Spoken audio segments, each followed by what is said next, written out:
देखिए आज हम लोग बात करेंगे पिछले दिन जो पढ़े थे उस पे बेस्ड क्वेश्चंस का।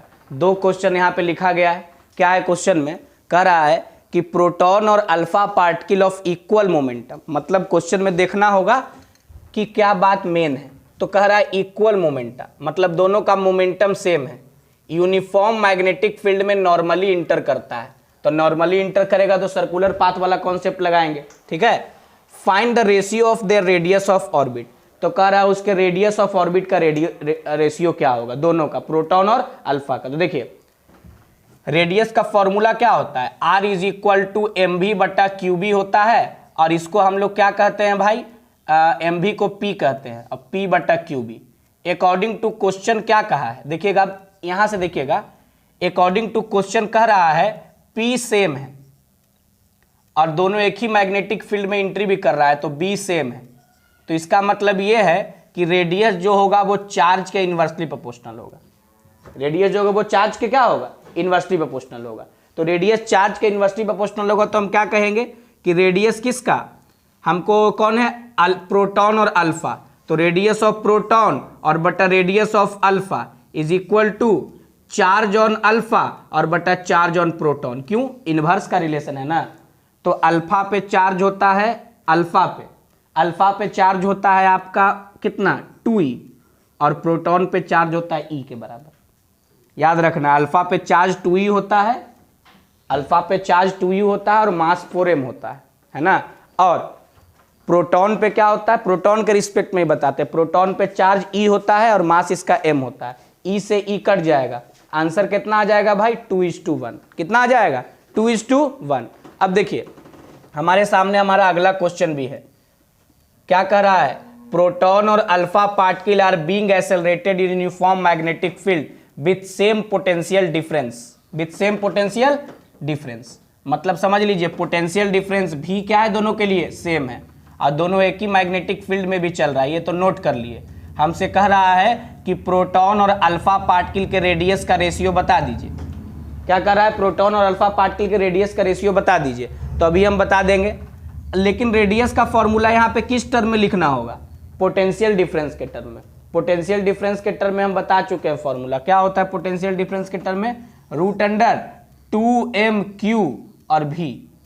याद करिए p बटा क्या होता है यहाँ पे, याद करिएगा तो आपको बता चुके थे हम, mv बटा qb होता है ना, तो p के जगह पे तो p लिख दिए, और यहाँ पे हम लोग क्या लिखते थे, मोमेंटम को हम लोग लिखते थे √2m e के, और e के जगह पे क्या लिख दिए थे, qb, है ना। और नीचे तो qb होगा ही, नीचे क्या होगा, qb होगा।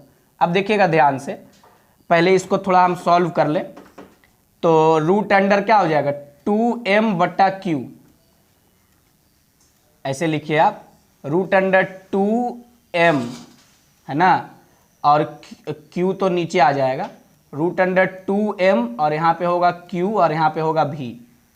2m, एक ठो q, रूट ऊपर √q है, नीचे q है, तो नीचे √q बचेगा, और इंटू क्या हो गया, 1/b। अब क्वेश्चन के मुताबिक क्या क्या सेम है, b सेम है और v सेम है, b सेम है और क्या है, v सेम है ना, b और v सेम। अब 2 तो कांस्टेंट रहता ही है, तो सीधे सीधे देखिएगा कि रेडियस को प्रभावित करने वाला 2 ही क्वांटिटी है, √m/q। 2 कांस्टेंट है, खत्म हो जाएगा। उसके बाद मास और चार्ज, बाकी ये सेम है ही, और ये भी कह रहा है कि सेम ही मैग्नेटिक फील्ड है। तो रेडियस किसके डायरेक्टली प्रोपोर्शनल होगा, √m/q के। हो गया, रिलेशन निकल के आ गया। अब हमको किसका रेडियस निकालना है, प्रोटॉन बटा अल्फा। तो रेडियस ऑफ प्रोटॉन और बटा radius of alpha is equal to क्या लिखेंगे, देखिएगा ध्यान से, मास ऑफ प्रोटॉन और बटा चार्ज ऑन अल्फा। देखिएगा सॉरी, m/q है ना, तो मास ऑफ प्रोटॉन और चार्ज ऑन प्रोटॉन, और इसको यहाँ पे लिखेंगे मास ऑफ अल्फा और क्या, चार्ज ऑन अल्फा। यही है और क्या, radius directly proportional to m/q। तो radius of proton, mass of proton बटा चार्ज ऑन प्रोटॉन, और radius of alpha, mass of alpha और चार्ज ऑफ अल्फा। लिख दिया मैं यहाँ से। तो यहाँ से देखिए अब निकल के आ जाएगा, rp/r अल्फा क्या होगा, rp/r अल्फा आपसे पूछ रहा है, तो rp/r अल्फा आप यहाँ से क्या लिखिएगा, बोलिए, लिखिएगा ना कि rp/r अल्फा जो होगा वो किसके बराबर हो जाएगा। तो rp/r अल्फा होगा यहाँ पे, प्रोटॉन का मास m होगा अल्फा पे चार्ज अभी बताए 2e, प्रोटॉन पे चार्ज e और अल्फा का मास 4m। अल्फा का मास क्या होता है 4m, अभी बता चुके हैं, है ना। मास हो गया इसका m, इसका चार्ज हो गया 2e, प्रोटॉन पे चार्ज e और अल्फा का मास हो गया, इसको रूट अंडर ले लेते हैं तो m से m कट जाएगा, e से e कट जाएगा और ये आंसर हो जाएगा 1:√2। कितना आंसर हो जाएगा भाई 1:√2 आंसर हो जाएगा, ठीक है। यानी इस क्वेश्चन का आंसर होगा 1:√2। क्यों भाई, सब तो कट गया है, प्रोटॉन बटा अल्फा का रेशियो ये 1/2 बचेगा, रूट हटाइएगा तो क्या आ जाएगा 1:√2। यानी इस केस में प्रोटॉन और अल्फा पार्टिकल का रेडियस क्या हो जाएगा 1:√2, ठीक है ना। तो दोनों क्वेश्चन में रेडियस का ही रेशियो निकालना था, बस डाटा सेम दे के रखा था। तो इस तरह का क्वेश्चन से आप क्या, अब कहेगा इसमें टाइम पीरियड का रेशियो बताइए, आप अपने से बना लीजिएगा कि also find the ratio of time period in this question. इस क्वेश्चन में दोनों क्वेश्चन में टाइम पीरियड का रेशियो बताना है। तो टाइम पीरियड का फॉर्मूला बता चुके हैं 2πm/qb, 2πm/qb। उस हिसाब से आप यहाँ पे क्या कर सकते हैं, बना सकते हैं, ठीक है। तो आप इसको नोट करिए, फिर हम आगे बढ़ते हैं, आज का टॉपिक चालू करेंगे।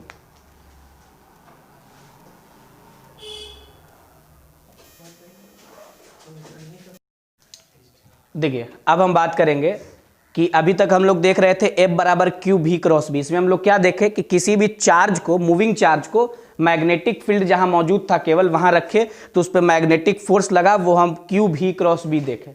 अब हम लोग मूविंग चार्ज को ऐसे रीजन में रखेंगे जहां पे इलेक्ट्रिक फील्ड और मैग्नेटिक फील्ड दोनों मौजूद हो।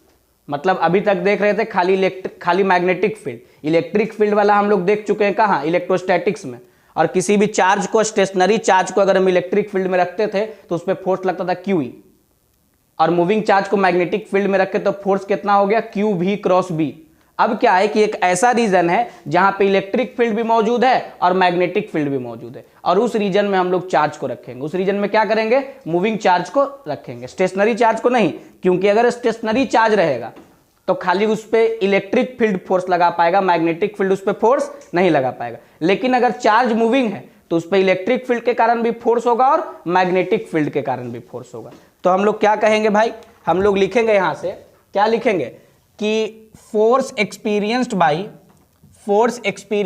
Moving charge, force experienced by moving charge, force experienced by moving charge, moving charge के द्वारा फोर्स, है ना, force experienced by moving charge, ठीक है, force experienced by moving charge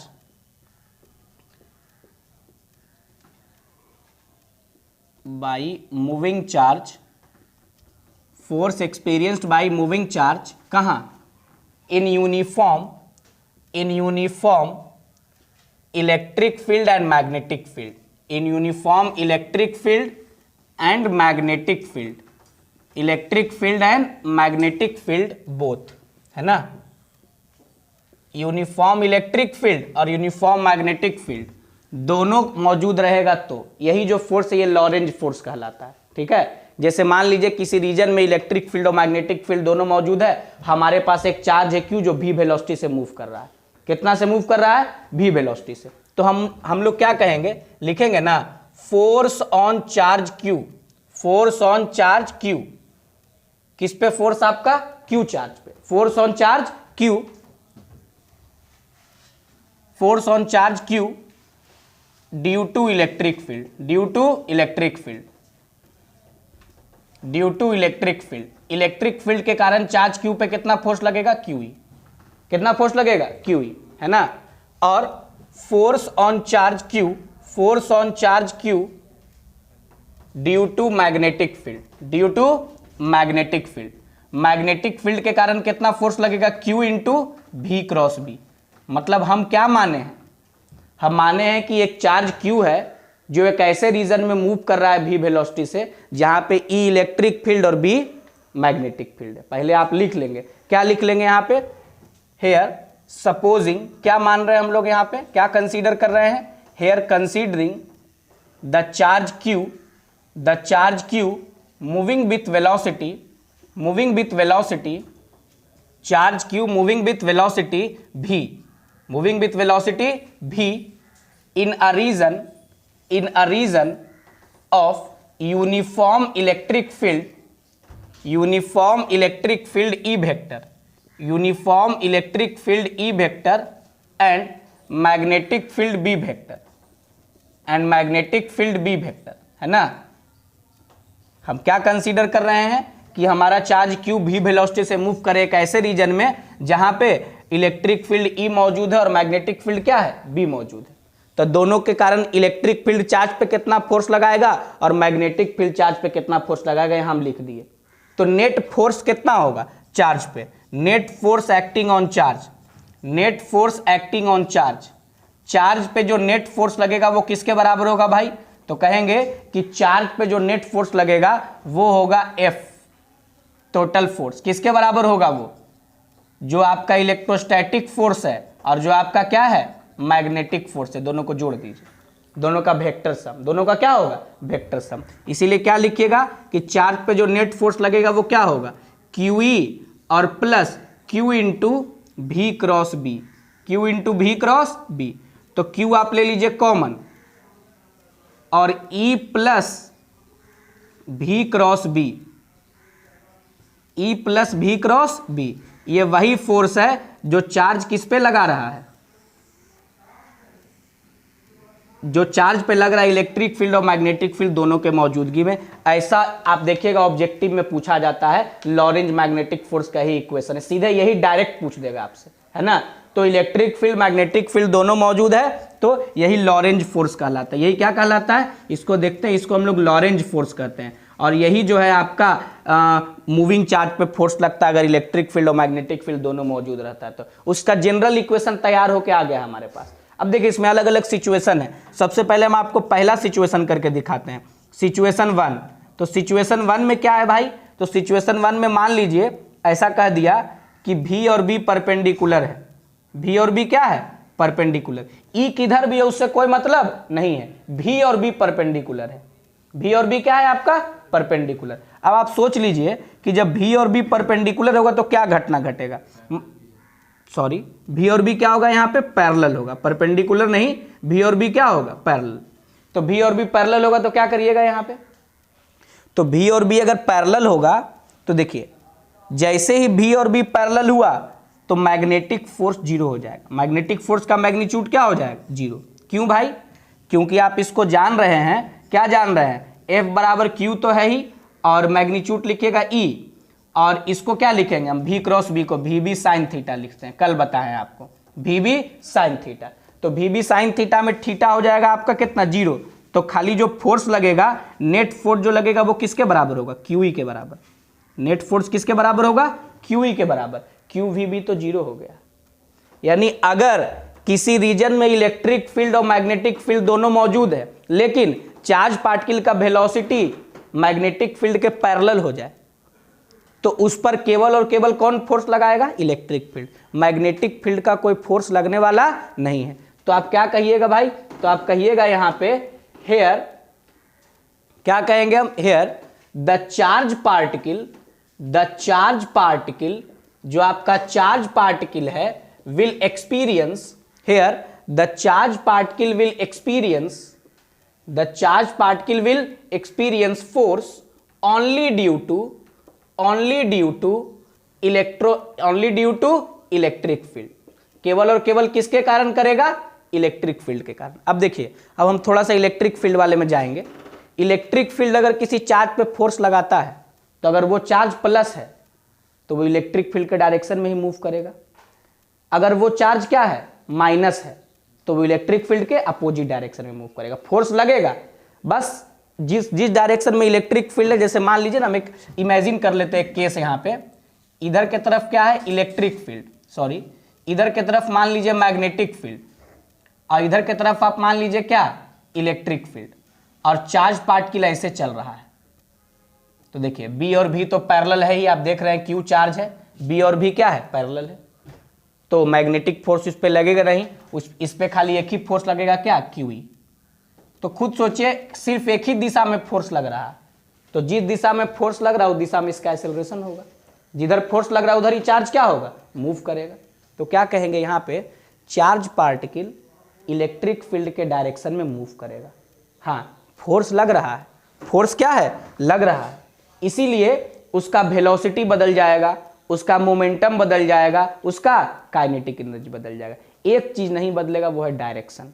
direction किसके कारण बदलता है, मैग्नेटिक फील्ड के कारण, क्योंकि मैग्नेटिक फील्ड चार्ज पार्टिकल को डिफ्लेक्ट करा देता है। क्या करा देता है, डिफ्लेक्ट। तो यहाँ पे तो मैग्नेटिक फोर्स लग ही नहीं रहा है, तो चार्ज पार्टिकल में डिफ्लेक्शन नहीं होगा।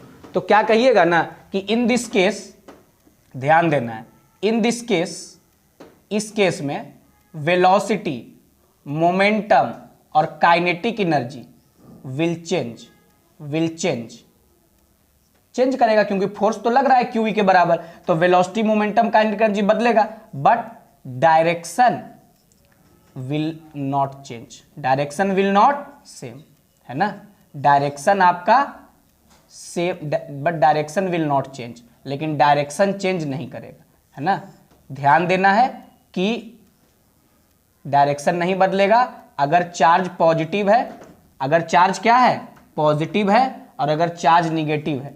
तो अगर चार्ज पॉजिटिव है तो continue to move in direction of electric field, continue to move in direction of electric field, जिधर इलेक्ट्रिक फील्ड है उधर मूव करेगा। अगर प्लस चार्ज है तो डायरेक्शन नहीं बदलना है, और अगर चार्ज निगेटिव है तो क्या कहिएगा कि कंटिन्यू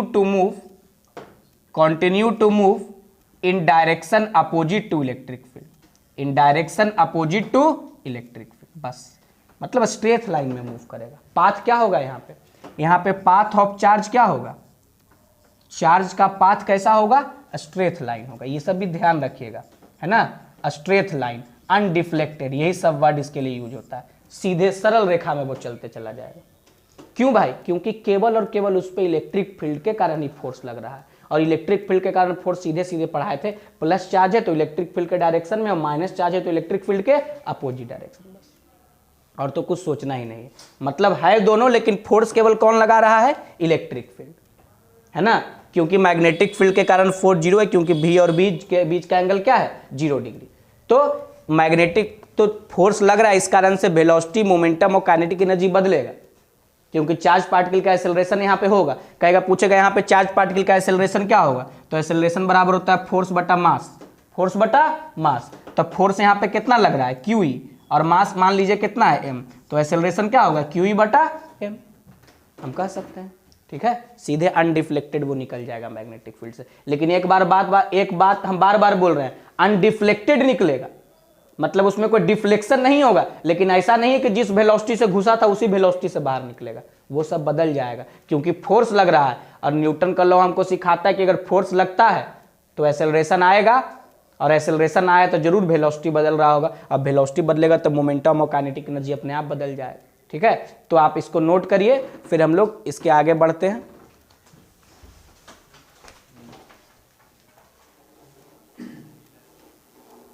देखिए क्या है कि सिचुएशन 2 है, भी, ई और बी परपेंडिकुलर है, मतलब तीनों म्यूचुअली परपेंडिकुलर है, इस तरीके का केस है। तो मान लीजिए ना, आप इमेजिन कर लीजिए कि इस सिचुएशन में इलेक्ट्रिक फील्ड इधर के तरफ है ना, और मैग्नेटिक फील्ड इधर के तरफ है।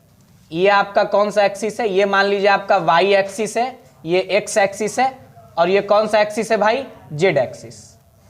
इधर के तरफ आपका इलेक्ट्रिक फील्ड है, और इधर के तरफ आपका क्या है, मैग्नेटिक फील्ड है, और चार्ज पार्टिकल क्यू है, इसका वेलोसिटी भी जो है वो इधर है। अब देखिए, वेलोसिटी एक्स एक्सिस में, इलेक्ट्रिक फील्ड कहाँ, वाई एक्सिस में, और मैग्नेटिक फील्ड जेड एक्सिस में, तीनों म्यूचुअली परपेंडिकुलर हो गया। भी, ई और बी क्या हो गया, परपेंडिकुलर, एगो एक्स में, एक ठो वाई में, और एक ठो कहाँ, जेड में। पता कर लिए अब क्या है भाई कि जब हमको इलेक्ट्रोस्टैटिक फोर्स निकालने कहेगा, इस पर ध्यान देना है, तो इलेक्ट्रोस्टैटिक फोर्स तो इलेक्ट्रिक फील्ड के डायरेक्शन में होगा, प्लस चार्ज पे QE होगा ना। तो लिखेंगे force due to electric field, force due to electric field. ध्यान देना है आपको, एक एक चीज यहां पे इंपॉर्टेंट है। इलेक्ट्रिक फील्ड पे कितना फोर्स लगेगा, QE जे कैप, ध्यान दीजिएगा। यानी हम कहेंगे electrostatic force is equal to QE J cap. J cap मतलब वाई एक्सिस में लग रहा है। इलेक्ट्रोस्टैटिक फोर्स का तो जानकारी हम निकाल लिए, QE जे कैप। अब हुआ मैग्नेटिक फील्ड का कैसे निकलेगा भाई, तो magnetic field now magnetic force. अब हम लोग इस पे वेलोसिटी तो है ही, तो मैग्नेटिक फोर्स आएगा ही। मान लेते हैं Fm किसके बराबर होगा, Fm किसके बराबर होगा भाई, तो मैग्नेटिक फोर्स को आप Fm मान लेते हैं, तो Fm बराबर आप क्या लिखिएगा ना Q और V क्रॉस B, तो V के जगह पे V लिख देते हैं और साथ ही साथ इसका यूनिट वेक्टर क्या I cap, V I cap और क्रॉस B किधर के तरफ है आपका Z एक्सिस में, तो क्या K कैप, क्योंकि डायरेक्शन निकालना पड़ेगा अब यहाँ पे, तो Q V B I cross K होता है -J, I क्रॉस K क्या होता है भाई -J, तो मैग्नेटिक फोर्स निकल के आ गया क्या -J, यानी QVB -J।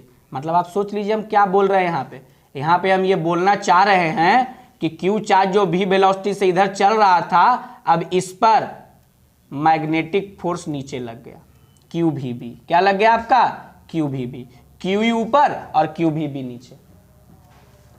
तो कहेंगे इसीलिए जो नेट फोर्स होगा चार्ज पर तो कितना होता है, electrostatic force plus magnetic force का जो सम है ना, तो इलेक्ट्रोस्टैटिक फोर्स कितना है आपका QEJ कैप और मैग्नेटिक फोर्स कितना है QVB -J cap, QVB -J cap. तो नेट फोर्स निकालिएगा तो क्या हो जाएगा QE और QVB J cap, QE QVB J cap. मतलब इस पे नेट फोर्स किस डायरेक्शन में लगेगा, ऊपर वाले डायरेक्शन में। क्यों भाई, देखिए ना QE QVB J कैप आ गया ना, दोनों को जोड़ दिया, आ गया QE QVB J कैप। तो लिखेंगे कि हेयर जो आपका इलेक्ट्रोस्टैटिक फोर्स होगा वो मैग्नेटिक फोर्स से बड़ा होगा, so charge will experience net force. क्या लिखेंगे, so charge will experience net force in plus Y axis that is in the direction of electric field.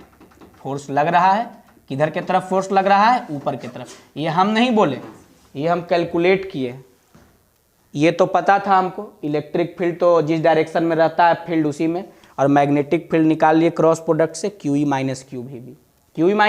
QVB क्या हो गया J कैप। ऐसे भी लिख सकते हैं आप, क्या लिख सकते हैं, F is equal to QE VB क्या J कैप। और ये बहुत ही आसान सा फॉर्मूला निकल के आ गया। लेकिन यहाँ पे पूछा क्या जाता है, यानी अगर म्यूचुअली परपेंडिकुलर है तो इलेक्ट्रिक फील्ड के डायरेक्शन में फोर्स लग गया है ना, नेट रिजल्टेंट किस डायरेक्शन में आता है, बड़े वाले वेक्टर के तरफ। तो बड़ा वाला वेक्टर का कौन है, इलेक्ट्रिक फील्ड वाला फोर्स। तो नेट फोर्स किधर होगा, ऊपर के तरफ। नेट फोर्स किधर होगा आपका, ऊपर के तरफ। मतलब आप ऐसे समझिए ना कि चार्ज पार्टिकल इधर चलना चाह रहा था, इलेक्ट्रिक फील्ड इधर फोर्स लगाया। इलेक्ट्रिक फील्ड को तो वेलोसिटी से मतलब ही नहीं है, इलेक्ट्रिक फील्ड में Q है, इसको वेलोसिटी से कोई मतलब, वेलोसिटी से मतलब किसको है, मैग्नेटिक फोर्स को। तो मैग्नेटिक फोर्स किधर लग रहा है, QVB नीचे। अब इसी का जो रिजल्टेंट हो गया वो ऊपर के तरफ फोर्स हो गया कितना, QE VB, इधर फोर्स लग रहा है। ये वेलोसिटी के कारण फोर्स वाला कंपोनेंट कौन है, मैग्नेटिक फील्ड। इलेक्ट्रिक फील्ड के कारण वेलोसिटी पर कोई वेलोसिटी के कारण इलेक्ट्रिक फील्ड के का जो फोर्स उस पर कोई प्रभाव पड़ने वाला नहीं है। वो तो स्टेशनरी चार्ज पे भी, चार्ज रुका हुआ भी रहेगा ना तभी ये तो लगेगा ही, है ना। बाकी ये सब जो डायरेक्शन डिसाइड हो रहा है due to V cross B, यानी मैग्नेटिक फोर्स के कारण डायरेक्शन डिसाइड हो रहा है। ठीक है, अब क्या है, यहां पे एक स्पेशल केस है ना, स्पेक्ट्रोग्राफ में यूज होता है वेलोसिटी सिलेक्टर। इस केस का नाम है वेलोसिटी सिलेक्टर केस। अब ये वेलोसिटी सिलेक्टर क्या होता है, अगर V, E और B परपेंडिकुलर हो, अगर ये दे दिया कि वेलोसिटी, इलेक्ट्रिक फील्ड और मैग्नेटिक फील्ड म्यूचुअली परपेंडिकुलर है, एंड सेकेंड कंडीशन इज कि FE बराबर FM है। सेकेंड कंडीशन क्या है, दो कंडीशन, कि ये तो परपेंडिकुलर है ही, साथ ही साथ ये दोनों फोर्स आपस में बराबर है, QE और QVB आपस में क्या है आपका बराबर। अगर ऐसा दे दिया, यहां पे तो बराबर नहीं है तो नेट फोर्स निकाल लिए, लेकिन अगर ये इसके साथ ये भी कह दिया कि इलेक्ट्रोस्टैटिक फोर्स का मैग्नीट्यूड और मैग्नेटिक फोर्स का मैग्नीट्यूड सेम है, मैग्नीट्यूड क्या है, सेम है, तो नेट फोर्स कितना हो जाएगा, जीरो। नेट फोर्स क्या हो जाएगा आपका, जीरो हो जाएगा। भाई ये दोनों सेम जब हो जाएगा Q E minus Q V B, तो नेट फोर्स क्या हो जाएगा, जीरो। मतलब सोचिए ना, जितना क्यू ई है उतना क्या हो जाएगा, क्यू वी बी हो जाएगा। तो ये दोनों वेलोसिटी, ये दोनों फोर्स वाला वेक्टर एक दूसरे को क्या कर देगा, खत्म। तो न तो ऊपर फोर्स लगेगा न तो नीचे, नेट फोर्स क्या होगा, जीरो। तो नेट फोर्स जीरो होगा तो चार्ज पार्टिकल किधर मूव करेगा, जिधर वो शुरुआत में मूव कर रहा था। कैसे मूव करेगा, तो जिस वेलोसिटी से वो मूव कर रहा था, कुछ में परिवर्तन नहीं होगा। तो यहाँ पे क्या कहिएगा, लिखिएगा कि ऐसा कब घटेगा, ऐसा होगा कब, देखिए इसका मतलब ये है कि क्यू ई बराबर क्या होगा, Q V B. Q E बराबर क्यू से क्यू मर जाएगा, क्यू से क्यू मर जाएगा, तो v बराबर क्या हो जाएगा, E बटा बी। v बराबर क्या हो जाएगा, E बटा बी। यही जो फॉर्मूला है ना, इसी को कहते हैं velocity selector formula. Velocity selector formula, यानी सिलेक्टर जो वर्ड है ना, वो कहाँ से बना है जो बताते हैं। मतलब अगर भी ई बी परपेंडिकुलर है और चार्ज पार्टिकल इस वेलोसिटी को ऑप्ट कर लिया जो E बटा बी के बराबर है, किसके बराबर है, E बटा बी के बराबर है, तो सब कुछ रहने के बावजूद उस पर कोई फोर्स नहीं लगेगा। और क्या कहेंगे कि charge will pass undeflected with its initial velocity. Charge undeflected अपने इनिशियल वेलोसिटी के साथ निकल जाएगा, जैसे वो चल रहा था वैसे। इस फॉर्मूला का नाम ही है वेलोसिटी सिलेक्टर फॉर्मूला। कभी कभी डायमेंशन पूछता है, बताते हैं, कहेगा इलेक्ट्रिक फील्ड और मैग्नेटिक फील्ड के रेशियो का डायमेंशन क्या होगा, तो वेलोसिटी के जैसा। किसके जैसा, वेलोसिटी के जैसा। यानी चार्ज पार्टिकल अगर एक ऐसे रीजन में मौजूद है जहां पे भी ई और बी परपेंडिकुलर है और वहां का वेलोसिटी ई बटा बी के बराबर है, तो वहां पे चार्ज पार्टिकल पे कोई फोर्स लगने वाला नहीं है, कोई फोर्स लगने वाला नहीं है। ऐसे जा रहा था ऐसे ही निकल जाएगा, ऐसे जा रहा था इस तरीके से। इसमें तो क्या है भाई कि चार्ज पार्ट इधर फोर्स लगेगा, इधर जा तो चार्ज पार्टिकल इधर डिफ्लेक्ट हो जाएगा, क्योंकि जा इधर रहा था और फोर्स ऊपर लग रहा है, तो चार्ज पार्टिकल क्या हो जाएगा, ऊपर की तरफ डिफ्लेक्ट हो जाएगा। क्या बोल रहे हैं, ये जा इधर रहा था, हम इधर जा रहे हैं और हम पर फोर्स इधर लगा, तो हम जाते जाते क्या हो जाएंगे, डिफ्लेक्ट हो जाएंगे ना। तो यहाँ पे चार्ज पार्टिकल इधर की तरफ डिफ्लेक्ट हो जा रहा था। लेकिन यहाँ क्या है, यहाँ क्या है भाई कि ये भी बराबर है, एफ ई बराबर है और एफ एम क्या है, बराबर। ये दोनों एक दूसरे को काट देगा, तो जैसे वो चल रहा था वैसे ही चलेगा। और ये किसके बराबर होगा, ई बटा बी के बराबर। किसके बराबर होगा, ई बटा बी। इस फॉर्मूला का एक खास नाम है वेलोसिटी सिलेक्टर फॉर्मूला। क्या नाम है, वेलोसिटी सिलेक्टर फॉर्मूला। अगर ऐसे रीजन में चार्ज पार्टिकल इस वेलोसिटी से चलता है तो उस पर कोई भी नेट फोर्स नहीं लगेगा, फोर्स लगेगा लेकिन उसका नेट क्या हो जाएगा, जीरो हो जाएगा। और वो मैग्नेटिक फील्ड में अनडिफ्लेक्टेड, मतलब जैसे पहले चल रहा था वैसे ही, उतने वेलोसिटी भी नहीं बदलेगा, क्योंकि वेलोसिटी बदलने का क्या कॉन्सेप्ट है, फोर्स लगना चाहिए, फोर्स तो जीरो है। तो जैसे पहले वेलोसिटी से एंट्री मारा था रीजन में, उसी वेलोसिटी से क्या हो जाएगा, बाहर। जो दिशा उसका पहले था उसी दिशा से, उसी डायरेक्शन में निकल जाएगा। जो उसका मोमेंटम पहले था उसी मोमेंटम से, जो उसका काइनेटिक एनर्जी पहले था उसी काइनेटिक एनर्जी, सब बदलने वाला नहीं। जो भी केस बताया गया कल से आज तक में, momentum, velocity, kinetic energy, direction, इस सब पे खास चर्चा किया गया कि किसमें बदलता है और किसमें नहीं बदलता है। यही सब ऑब्जेक्टिव का क्वेश्चन है। ऐसा क्वेश्चन दे दे कहेगा इनमें से कौन सा चीज नहीं बदलेगा। नीट में भी, जेई में भी पूछा जाता है ये सब सवाल, है ना। तो ध्यान रखना होता है। तो ये क्वेश्चन आप रट के नहीं जा सकते हैं। जिसके पास ये, जो ये कर लिया कि अच्छा ये दोनों बराबर है, मतलब कि कोई फोर्स नहीं लग रहा है, और जैसे ही कोई फोर्स नहीं लग रहा है तो तुरंत न्यूटन लॉज में चले जाएंगे कि कोई फोर्स नहीं लग रहा है तो कोई एक्सेलरेशन नहीं होगा। एक्सेलरेशन नहीं है मतलब चेंज इन वेलोसिटी नहीं होगा, मतलब वेलोसिटी सेम होगा, और वेलोसिटी सेम होगा तो मोमेंटम सेम होगा, और क्या होगा, काइनेटिक एनर्जी सेम होगा, है ना। और डायरेक्शन बदलने का मामला है तो डायरेक्शन तभी बदलता है जब मैग्नेटिक फील्ड उस पर फोर्स लगाता है। मैग्नेटिक फील्ड का फोर्स रहेगा तब डायरेक्शन बदल सकता है। जैसे देखिए यहाँ पे मैग्नेटिक फील्ड का फोर्स था ना, डायरेक्शन को क्या कर दिया, बदल दिया, मतलब डिफ्लेक्शन कराया, चार्ज पार्टिकल डिफ्लेक्ट हुआ। चार्ज पार्टिकल का डिफ्लेक्शन होता है मैग्नेटिक फील्ड के मौजूदगी में। अगर चार्ज पार्टिकल भी वेलोसिटी से चल रहा है और मैग्नेटिक फील्ड उस पर फोर्स लगाया है तो उसको जरूर डिफ्लेक्ट करा लेगा। और यहाँ पे फोर्स जीरो है तो कोई डिफ्लेक्शन भी नहीं होगा। इसलिए देखिएगा जहां जहां मैग्नेटिक फोर्स जीरो किए हैं, जिस जिस केस में, इसका सिचुएशन 1 में भी हम लोग क्या किए थे, भी पैरेलल टू बी था तो मैग्नेटिक फोर्स को जीरो कर दिए थे, तो वहां भी डिफ्लेक्शन नहीं हुआ था। समझ गए बात को, वहां भी डिफ्लेक्शन नहीं हुआ था, वहां पे सीधे चार्ज पार्टिकल स्ट्रेट लाइन में चल रहा था इन the direction of electric field, in the direction of electric field. ठीक है, तो इसको आप लिख डालिए अभी। फिर हम लोग इसके बाद बात करेंगे कि करंट कैरिंग कंडक्टर को अगर मैग्नेटिक फील्ड में रखते हैं तो कितना फोर्स लगता है और किधर लगता है। ठीक है, नोट करिए इसको।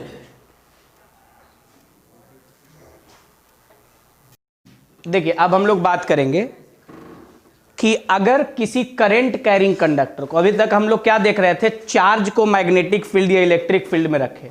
अब हम लोग क्या देखेंगे कि करंट कैरिंग कंडक्टर को ही मैग्नेटिक फील्ड में रख देंगे। क्या करेंगे, करंट कैरिंग कंडक्टर को किसी मैग्नेटिक फील्ड में रखेंगे तब उस पर कितना फोर्स लगेगा, इस पे चर्चा करेंगे। तो देखिए जैसे कि पहले टॉपिक लिखते हैं, क्या है हमारा टॉपिक, टॉपिक हमारा है कि फोर्स एक्सपीरियंस्ड बाई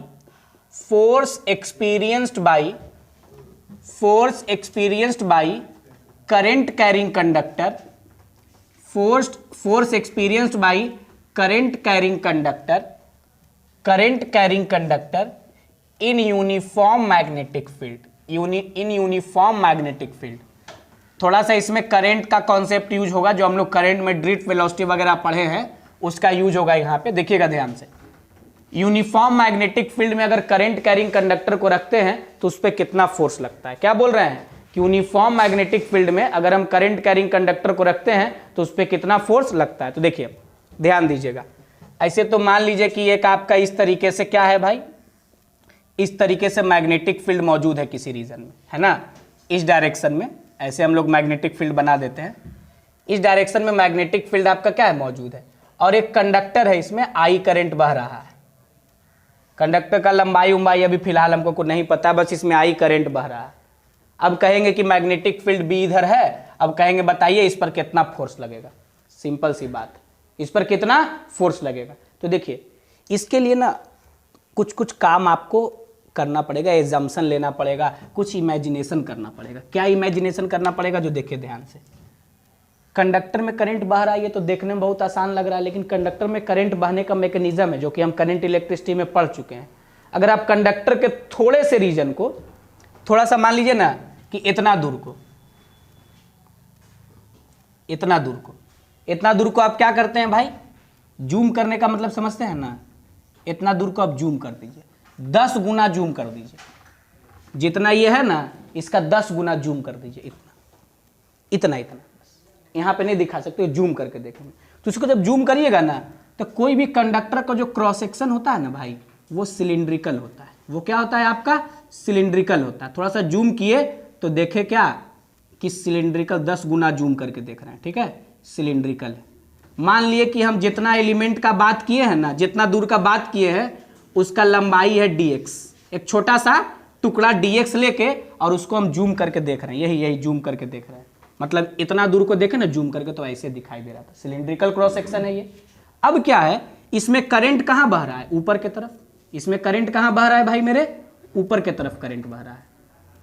तो बताइए जिधर करंट बहता है उसके अपोजिट डायरेक्शन में इलेक्ट्रॉन बहता है। हम जान रहे हैं जिधर करंट बहता है उसके अपोजिट डायरेक्शन में इलेक्ट्रॉन बहता है। और ये देखिए ये मैग्नेटिक फील्ड के साथ कितना एंगल बना रहा है, थीटा। मैग्नेटिक फील्ड के साथ कितना एंगल बना रहा है, तो हम मान लिए कि इसका जो एक्सिस है वो मैग्नेटिक फील्ड इधर है ना, मैग्नेटिक फील्ड के साथ कितना एंगल बना रहा है, थीटा। ठीक है, अब क्या है भाई कि करंट ऊपर बह रहा है तो हम क्या कहेंगे, इलेक्ट्रॉन नीचे बह रहा होगा। इलेक्ट्रॉन कहां बह रहा होगा, नीचे बह रहा होगा। ऐसे एक इलेक्ट्रॉन तो होगा नहीं, ढेर सारे इलेक्ट्रॉन होंगे, इलेक्ट्रॉन नीचे बह रहा है।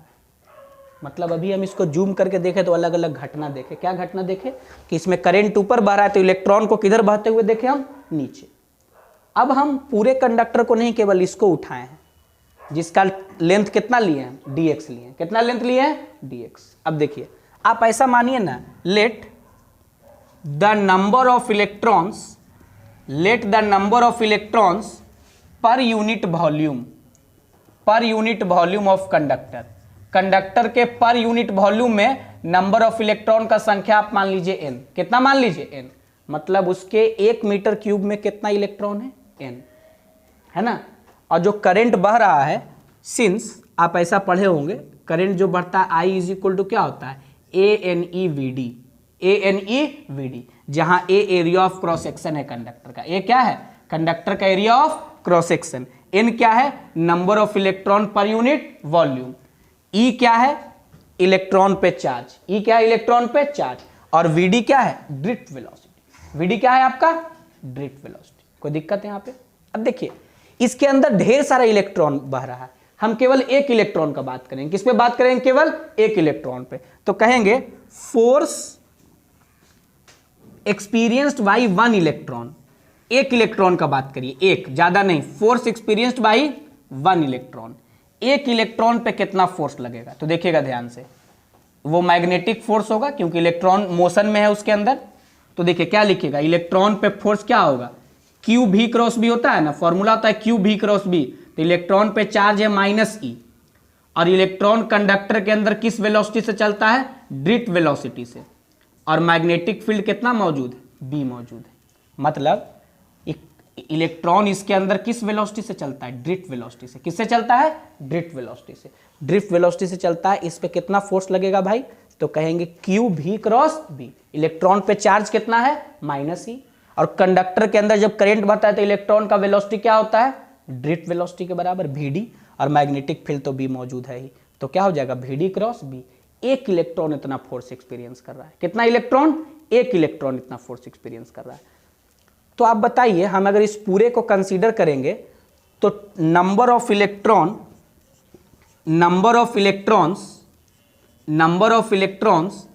इन क्या, एलिमेंट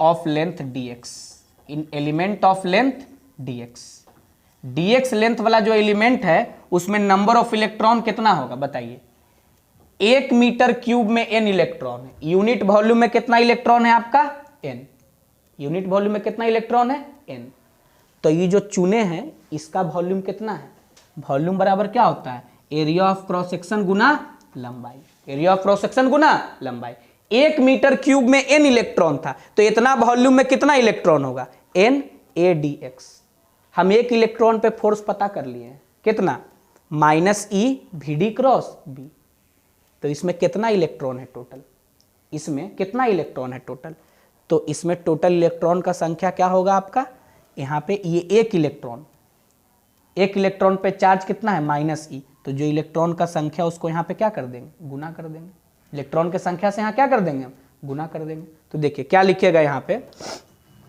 ये हो गया आपका, देखिए टोटल नंबर ऑफ इलेक्ट्रॉन निकाल लिए ना, यहाँ पे हम लोग क्या रखते हैं, चार्ज रखते हैं ना, तो चार्ज बराबर क्या होता है बोलिए, तो चार्ज बराबर आप पढ़े होंगे, सिंस टोटल चार्ज Q बराबर क्या होगा, Ne, Q बराबर क्या होगा, Ne, होता है ना Ne, इलेक्ट्रोस्टैटिक्स में पढ़े हैं, तो टोटल नंबर ऑफ इलेक्ट्रॉन कितना है, NADX, और इंटू क्या हो गया, E, यानी टोटल चार्ज, यानी इस एलिमेंट में जो इलेक्ट्रॉन बह रहा है उस पर टोटल फोर्स कितना लगेगा, इस एलिमेंट में जो इलेक्ट्रॉन बह रहा है उस पर टोटल फोर्स कितना लगेगा, तो कहेंगे क्या कि फोर्स एक्सपीरियंस्ड बाई, क्या कहेंगे, force experienced by the electrons in element जो हम चूज किए हैं उसमें कितना फोर्स लगेगा, DF, हम टोटल फोर्स नहीं निकाल रहे हैं, हम लोग केवल अभी एलिमेंट का बात कर रहे हैं, टोटल निकालना होगा तो DF निकाल के क्या करेंगे, पूरे लेंथ के लिए इंटीग्रेट कर देंगे, तो क्या होगा, DF लिख दिया हम यहाँ पे, क्या होगा भाई, QV क्रॉस B, तो देखिएगा Q के जगह पे क्या लिखिएगा, टोटल कितना चार्ज है, तो टोटल चार्ज क्या होगा, NADX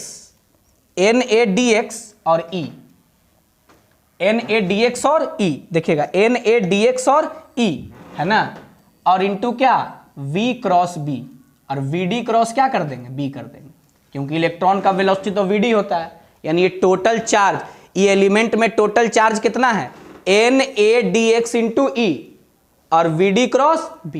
अब देखिए एक चीज यहाँ पे थोड़ा सा चेंज कर दे रहे हैं, इस DX को ना DL मान ले रहे हैं, क्योंकि बुक वगैरह में जो डेरिवेशन होता है उसमें वो DL मानता है ना, इसीलिए ऐसे DX से भी फॉर्मूला आ जाएगा, लेकिन किताबों में DL लिखा हुआ रहता है तो आपको कन्फ्यूजन हो जाएगा, इसीलिए DL ही लिख देते हैं, तो क्या लिखेंगे, NADL इंटू अब एक चीज यहां से देखिएगा, यहां से क्या देखिएगा भाई कि NaDl और इंटू E, और इसको आप क्या लिख सकते हैं, Vd जो है Vd को आप लिख सकते हैं ना dl बटा dt। आप कहिएगा ऐसा क्यों लिख दिए, तो देखिए बताते हैं, अभी तुरंत बता देते हैं। dl बटा dt क्यों लिखे हैं, जो देखिए मान लीजिए कि यहां से एक इलेक्ट्रॉन चलना चालू किया और यहां से यहां आया, तो उसका वेलोसिटी कितना था Vd। तो वेलोसिटी बराबर क्या होता है, जितना दूरी वो चला है, और मान लीजिए यहां से यहां ने उसको समय लगा होगा dt, तो Vd बराबर क्या कर देंगे dl बटा dt। वेलोसिटी बराबर क्या होता है, दूरी बटा समय। तो अगर हम इसी को देखेंगे, यहां से यहां इलेक्ट्रॉन चल के आया है कोई ड्रिफ्ट वेलोसिटी से, तो उसका Vd क्या हो जाएगा, जितना वो लंबाई चला है और जितना समय में चला है, dl बटा क्या हो गया dt हो गया। अब देखिए इसको आगे निकाल लीजिए आप, है ना। तो यहां लिखिएगा NaDl और इंटू E और बटा dt, और अंदर क्या बचेगा, अंदर बचेगा dl cross b, dl cross b। अब देखिए Na और dl बटा dt, Na और dl बटा dt और इंटू E, और क्या हो गया dl क्रॉस b, और फिर से dl बटा dt को हम क्या लिख सकते हैं, dl बटा dt को फिर से ड्रिफ्ट वेलोसिटी लिख सकते हैं, क्या लिख सकते हैं, ड्रिफ्ट वेलोसिटी। तो Vd इंटू क्या हो गया E, और इंटू dl और क्रॉस b। अब देखिए NeaVd यहां पे देखिए किसके बराबर है, NaeVd किसके बराबर है, करंट के बराबर। किसके बराबर है, करंट के बराबर। देखिए अपने आप करंट आ गया कि जो टोटल dF फोर्स हुआ वो किसके बराबर हुआ, I और इंटू dl क्रॉस b। ये फोर्स किस पे निकाल लिए हैं, पूरे कंडक्टर पे नहीं, एक छोटा सा जो एलिमेंट चुने थे ना उस पे फोर्स निकालें। कितना, dF बराबर I, जो करंट उसमें करंट बह रहा है, और dl cross b, dl cross b। अब क्या है भाई, टोटल फोर्स अगर हमसे पूछ दिया, टोटल फोर्स अगर हमसे पूछ दिया, तो टोटल फोर्स F बराबर क्या हो जाएगा, integration of dF, integration of dF। इसका मतलब क्या है भाई कि integration of dF is equal to integration of I और into dl cross b, dl cross b। अगर हमारा करंट कांस्टेंट है और लंबाई दिया हुआ है, करंट क्या है आपका कांस्टेंट है मान लीजिए, और लंबाई जो है आपका दिया हुआ है, मतलब फाइनाइट लेंथ का कंडक्टर है, दिया हुआ है ना, फाइनाइट लेंथ का कंडक्टर है, तो dF का इंटीग्रेशन F हो गया, I बाहर निकल जाएगा और dl का इंटीग्रेशन L हो जाएगा, और क्या लिखेंगे I L क्रॉस b। अगर कंडक्टर फाइनाइट लेंथ का है तो F इज इक्वल टू क्या होगा, I into L cross b। यही फॉर्मूला होता है। ऐसे तो जनरल फॉर्मूला ये है, अगर आप अच्छा क्वेश्चन IIT एडवांस वगैरह का बनाइएगा ना तो यहीं से चलना पड़ता है। ये तो तब है जब I कांस्टेंट है और dl कंडक्टर का लंबाई क्या है, फाइनाइट है। कंडक्टर का लंबाई क्या है, फाइनाइट है। मतलब ये तो इनफाइनाइट हम बात कर दिए है ना, लेंथ के बारे में कोई आइडिया नहीं है, ऊपर इंड और नीचे इंड का कोई आइडिया हमको नहीं है। तो general formula dF is equal to integration of I dl cross b। यानी कहेंगे कि अगर कोई कंडक्टर जिसमें I करंट बह रहा है, अगर कोई कंडक्टर जिसमें कितना करंट बह रहा है, I करंट बह रहा है, समझ लीजिए बात को, B मैग्नेटिक फील्ड में रखा हुआ है, उससे थीटा एंगल बनाकर, कितना एंगल बनाकर, थीटा एंगल बनाकर, तो उस कंडक्टर पर वहां मौजूद मैग्नेटिक फील्ड के कारण जो फोर्स लगेगा वो होगा क्या, I और dl क्रॉस b का इंटीग्रेशन। ये सिंपली कह सकते हैं, हमारा बोर्ड तक काम इससे चल जाएगा, I L क्रॉस b। कहिएगा एंगल कहाँ है, थीटा, तो L क्रॉस b को तोड़ेंगे तो क्या निकलेगा, एंगल निकलेगा। क्या निकलेगा, एंगल कितना, LB sine theta, LB sine theta. तो क्या होगा, ILB साइन थीटा, जहां पे थीटा क्या होगा, तो कंडक्टर का लंबाई और मैग्नेटिक फील्ड के बीच का एंगल होगा। ये डेरिवेशन क्या था भाई, तो हम लोग क्या किए, छोटा सा एलिमेंट लेकर उसी को हम लोग कंसीडर किए, और छोटे से एलिमेंट के अंदर बहुत छोटा छोटा बात देखे जो हम करंट इलेक्ट्रिसिटी से पढ़ते आ रहे हैं कि करंट ऊपर बह रहा है तो इलेक्ट्रॉन किधर बहेगा, नीचे, और किस वेलोसिटी से बहता है, ड्रिफ्ट वेलोसिटी से। किस वेलोसिटी से बहता है, ड्रिफ्ट वेलोसिटी से, है ना। और इस ड्रिफ्ट वेलोसिटी से अगर इलेक्ट्रॉन यहां से यहां आ रहा है dt टाइम में, तो ड्रिफ्ट वेलोसिटी किसके बराबर होगा, dl बटा dt। अब इसमें जो इलेक्ट्रॉन बह रहा है, इसमें एक इलेक्ट्रॉन थोड़े होगा, कंडक्टर के अंदर मिलियंस ऑफ इलेक्ट्रॉन होता है, तो एक इलेक्ट्रॉन थोड़ा ही होगा। एक इलेक्ट्रॉन पे हम फोर्स का फॉर्मूला लिख लिए हैं, एक इलेक्ट्रॉन पे चार्ज ही है, लेकिन इस एलिमेंट में एक ही इलेक्ट्रॉन थोड़े ही है, इस एलिमेंट में तो ढेर सारा इलेक्ट्रॉन होगा, तो वो कैसे निकालेंगे? तो उसके लिए हम मान चुके हैं कि इसके यूनिट वॉल्यूम में n इलेक्ट्रॉन है, तो ये जो एलिमेंट चूज किए हैं इसका वॉल्यूम क्या होगा? a इंटू dl, उसमें कितना इलेक्ट्रॉन होगा? तो एक यूनिट वॉल्यूम में जितना है वो और इसका वॉल्यूम जितना है गुना कर दिए, तो टोटल इलेक्ट्रॉन का संख्या इसमें निकल गया। इलेक्ट्रॉन का संख्या निकला, चार्ज का नहीं निकला। ये फॉर्मूला में यहां क्या रखते हैं? चार्ज। तो चार्ज बराबर क्या होता है? Ne। तो n तो हम निकाल लिए, NaDl और इंटू E। पता चल गया कि इसके अंदर कितना चार्ज है, और इस चार्ज पर इस फॉर्मूला से फोर्स निकाल लिए। इस फॉर्मूला से क्या कर लिए? फोर्स निकाल लिए। चार्ज का वैल्यू रखे, v की जगह Vd रखे, b रखे, और इसको तोड़ दिए। Vd dl बटा dt होता है, dt को बाहर निकाल लिए। ये dl बटा dt जैसे ही यहाँ आया तो ड्रिफ्ट बन गया, और नेट फॉर्मूला जो आ गया कि I करंट अगर बह रहा है तो dl एलिमेंट पे कितना फोर्स लग रहा है? I dl cross b। हमको dl एलिमेंट पे नहीं निकालना है, पूरे कंडक्टर पे निकालना है। तो क्या कर देंगे? इंटीग्रेट कर देंगे। इंटीग्रेट किए तो आ गया ये जनरल फॉर्मूला। अगर I कांस्टेंट है और dl फाइनाइट है तो हमारा फॉर्मूला आ गया छोटा सा क्या? I into L cross B. ध्यान रखना है, अब इस पे हम और चर्चा करेंगे, लेकिन पहले इसको नोट कर लीजिए। ये बहुत ही महत्वपूर्ण होता है। महत्वपूर्ण तो सब कुछ है। देखिए भाई, आगे आप बात करिएगा जो हम अभी आपको बताए, F इज इक्वल टू क्या देख लिया हम? I into L cross B. I into L cross B देख चुके हैं हम लोग। क्या देख चुके हैं भाई? जो फोर्स है वो किसके बराबर है? I into L cross B for finite length of conductor. इसको आप ब्रेक करिएगा, देखिए हल्ला नहीं करिए। ILB sine theta, ILB sine theta N cap. अब आप कहिएगा एन कैप क्या है भाई? तो फिर से हम वही बात बोलेंगे। क्या बोलेंगे? एन कैप डायरेक्शन है किसका? फोर्स का। यानी कह सकते हैं एन कैप क्या है? Unit vector in the direction of क्या? L cross B. जिधर एल क्रॉस बी होगा उस डायरेक्शन में यूनिट वेक्टर है, और ये जो फोर्स होगा ये फोर्स का डायरेक्शन उधर ही होगा जिधर एल क्रॉस बी होगा। सोच लीजिए इस चैप्टर में तीसरे बार क्रॉस प्रोडक्ट आ चुका है। एक बार डीएल क्रॉस आ आया था बायोट सेवर्ट लॉ में, एक बार आया भी क्रॉस बी में, और एक बार आया क्या? एल क्रॉस बी में। यानी मैग्नेटिक फोर्स का डायरेक्शन क्या होगा भाई? तो मैग्नेटिक फोर्स का डायरेक्शन उधर ही होगा जिधर एल क्रॉस बी होगा। अब एल क्रॉस बी निकालने के लिए राइट हैंड वाला रूल, इसमें भी हम लोग क्या यूज करते हैं? Fleming left hand rule. वही है Fleming left hand rule. Force, magnetic field और करंट। अब करंट बोलेंगे इसको, फोर्स, मैग्नेटिक फील्ड और current.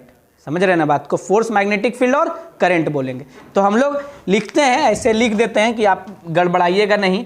For direction we also use हम लोग और क्या यूज करते हैं?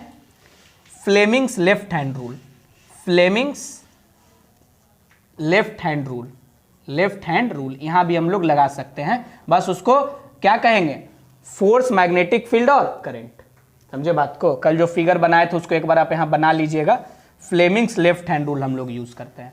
और क्या है कि फ्लेमिंग्स लेफ्ट हैंड रूल में क्या है? थंब, पॉइंटिंग फिंगर, और ये क्या है? Middle finger. यही ना मिडिल फिंगर कहलाता है। तो ध्यान दीजिएगा, लिख देते हैं पॉइंटिंग फिंगर, इसको कहते हैं पॉइंटिंग फिंगर। पॉइंटिंग फिंगर क्या बताता है आपको?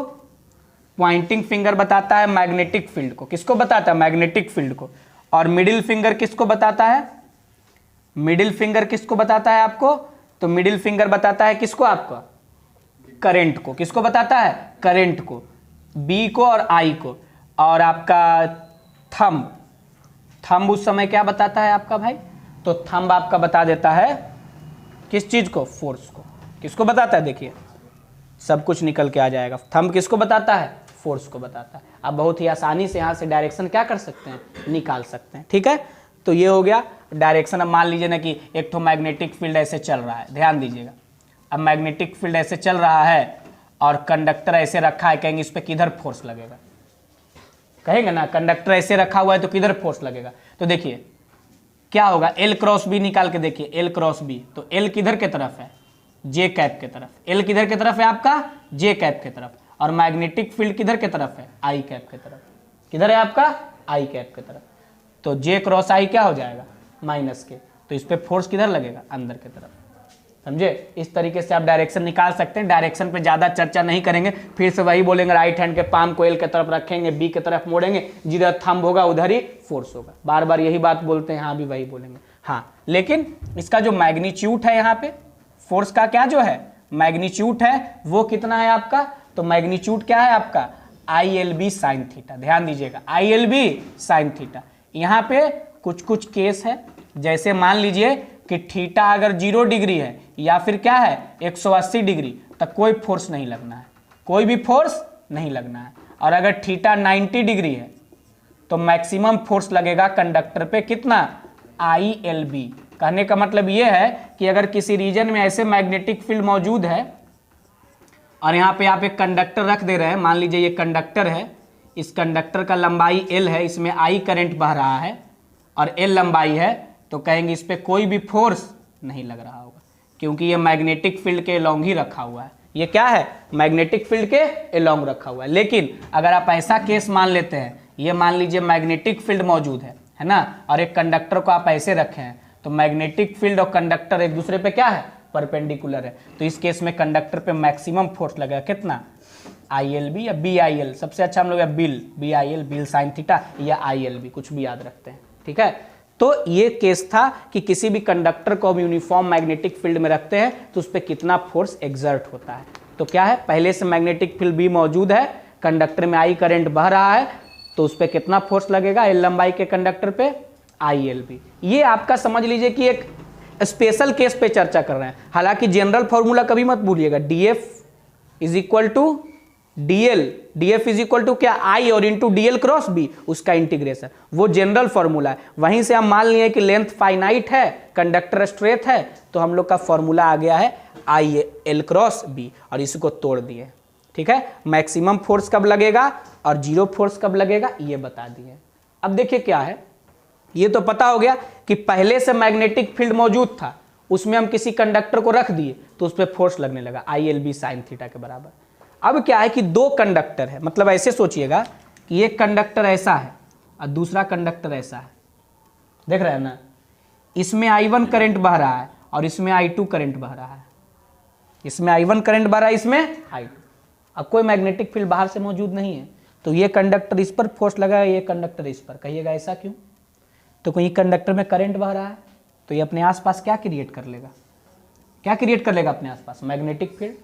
तो ये कंडक्टर का मैग्नेटिक फील्ड इस पर फोर्स लगाएगा, और उसी तरीके से इस कंडक्टर में भी करंट बह रहा है तो ये अपना मैग्नेटिक फील्ड के कारण इस पर फोर्स लगाएगा, और दोनों के बीच में फोर्स लगेगा, दोनों के बीच में क्या होगा फोर्स लगेगा। यानी दो पैरेलल करंट कैरिंग कंडक्टर अगर आपके पास है तो उसके बीच में कितना फोर्स लगेगा, है ना।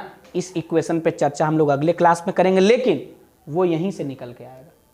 उसके लिए हमको ये पता होना चाहिए कि I क्या है, देखिए जिस कंडक्टर पर फोर्स निकालना है उसमें बहता हुआ करंट, जिस कंडक्टर पे फोर्स निकालना है उस कंडक्टर का लंबाई, और B क्या है जिस मैग्नेटिक फील्ड में वो रखा हुआ है।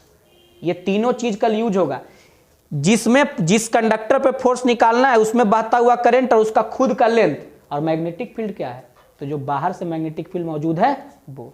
तो यहां पे क्या होगा पता है, इस पर अगर फोर्स निकालना होगा इस पर, तो इसका अपना लंबाई लेंगे और इसका अपना करंट लेंगे, लेकिन मैग्नेटिक फील्ड किसका वाला लेंगे, इसका वाला। अगर हमको इस पे फोर्स निकालना होगा तो इसका अपना करंट लेंगे और इसका अपना लंबाई लेंगे, और मैग्नेटिक फील्ड किसका लेंगे, इसका वाला, है ना। तो कल ये चर्चा होगा अगले वीडियो में, ठीक है। तो आज के लिए इतना ही, इसको नोट करिए, बाकी हम लोग अगले वीडियो में बात करेंगे जो अभी टॉपिक बताए हैं। और इसके बाद टॉर्क होगा, है ना, कि टॉर्क अगर किसी कॉइल को, ये तो हुआ कंडक्टर को, अगर किसी क्लोज लूप को, ये कॉइल को मैग्नेटिक फील्ड में रखते हैं तो उस पर फोर्स नहीं टॉर्क लगता है ना, तो वो रोटेट करता है। इसका एप्लीकेशन आप देखते हैं गैल्वेनोमीटर में, मूविंग कॉइल गैल्वेनोमीटर वगैरह में। तो एक दो क्लास में ये चैप्टर खत्म हो जाएगा, इसको नोट कर लीजिए।